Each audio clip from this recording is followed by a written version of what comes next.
السلام علیکم ورحمۃ اللہ وبرکاتہ۔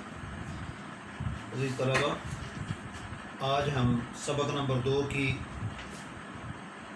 تمارین جو ہے وہ پڑھیں گے۔ اس میں جو سوالات ہیں ان کے جواب میں نے یہ بورڈ کے اوپر لکھے ہیں۔ پہلا سوال ہے، اس سبق کی آیات کی روشنی میں بتائیے کہ غزوہ احزاب میں اہل ایمان کو اللہ تعالیٰ کی مدد کیسے ملی۔ غزوہ احزاب میں 2 طریقوں سے مدد کی گئی۔ سخت سردی کا موسم تھا، اللہ نے کافروں پر ہوا کا طوفان بھیج دیا، یعنی کہ تند و تیز ہوا بھیجی، جس سے ان کے خیمے اکھڑ گئے، آگ بجھ گئی اور اندھیرا چھا گیا۔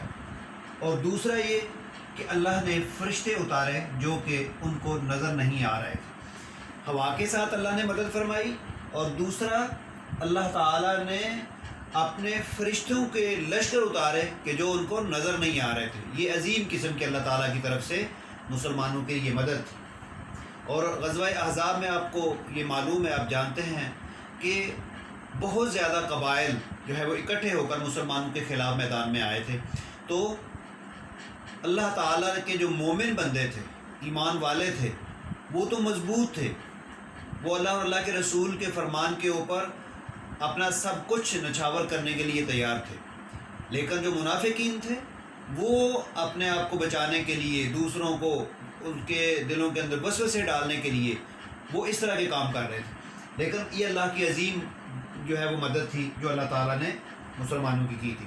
تو دوسرا سوال ہے، غزوہ احزاب کے دوران آزمائش کی گھڑیوں میں اہل ایمان اور منافقین کا طرز عمل کیا تھا؟ میں نے آپ کو یہ بتایا کہ منافقین جو تھے ان کا طرز عمل وہ اللہ اور اللہ کے رسول کے فرمان کے اوپر جو ہے وہ ایمان اور یقین ان کا نہیں تھا، پختہ ایمان نہیں تھا۔ یعنی کہ منافق کہتے ہیں اس کو جو دلی طور پہ مسلمان نہ ہو، دلی طور پہ ایمان والا نہ ہو، لیکن اپنے ایمان کا اظہار کر رہا ہو۔ تو منافقین نے کفار کے لشکر دیکھ کر کہہ دیا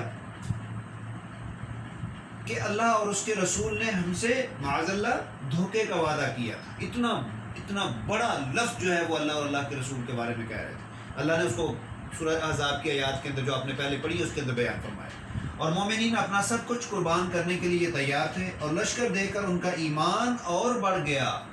منافقین جو تھے وہ اپنی کمزوری دکھا رہے تھے، وہ بہانے تلاش کر رہے تھے، لیکن مومن جو تھے ان کا ایمان بڑھ گیا کہ جو وعدہ اللہ اور اللہ کے رسول نے ہمارے ساتھ کیا ہے وہ سچا ہے، اور ان کا ایمان اور مضبوط ہو گیا، کیونکہ ان کو اللہ اور اس کے رسول پر مکمل بھروسہ اور یقین تھا۔ ان آیات میں جہاد میں رکاوٹ ڈالنے والوں کے لیے المعوقین کے بارے میں کیا فرمایا گیا ہے؟ جہاد میں رکاوٹ ڈالنے والے منافق تھے کہ وہ اپنے بھائیوں سے کہتے تھے کہ ہمارے پاس چلے آؤ، لڑائی میں شرکت نہ کرو۔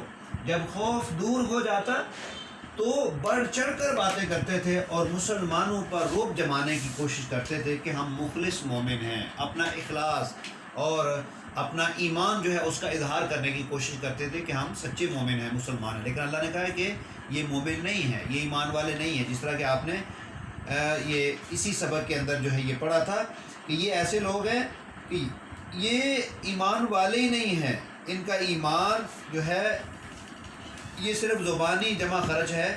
فرمایا اولئک لم یؤمنوا، یہ وہ لوگ ہیں جو مکمل طور پہ ایمان والے نہیں ہیں۔ فاحبط اللہ اعمالهم، اللہ نے ان کے اعمال کو حبط کر دیا۔ ان کی نمازیں پڑھنا، ان کا ساتھ چلنا کچھ ظاہری طور پہ یہ وقتی طور پہ ہے، اور اس کا اللہ تعالیٰ نے ان کو کوئی اجر نہیں دینا ہے، ان کے سارے اعمال یہ ضائع کر دیے گئے۔ تو یہ چیزیں تھیں جو اس سبق کے اندر جو ہے بیان کی گئی ہیں۔ اللہ تعالیٰ سے دعا ہے کہ اللہ تعالیٰ ہمیں سچا ایمان والا بنائے، اللہ تعالیٰ ہمیں اپنی ذات پہ توکل اور بھروسہ کرنے کی توفیق عطا فرمائے۔ السلام علیکم ورحمۃ اللہ وبرکاتہ۔